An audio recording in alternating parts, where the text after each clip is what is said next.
Maglalaban na naman tayo. Init-check muna bago ang laban. Kumusta man nating nawungdihan? Kasing init din pala ng araw.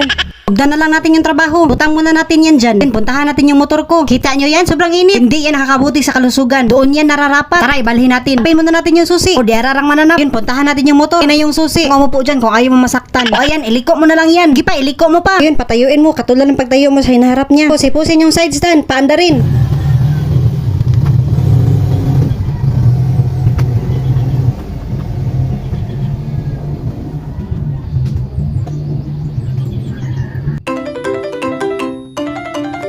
Ayun naman, sugdan na natin yung paglalaba. Gasan muna natin yung planggana. Tapos ilagay na sa planggana yung mga bulingon. Doon, basahin muna natin para makuha yung mga alikabok. Para mabilis tayo matapos, mamagic na natin to. 3, 2, 1. Oh my God! Ayan, natapos na, di ba? Ang bilis. Ngayon, ihahay na natin ito. Lagay na natin ito sa sampayan. Tapos tarong-tarongin na natin. Nga pala, dumating din yung mama ko, tinulungan ako. Di ba, mas napabilis pa ako. O ayan, natapos.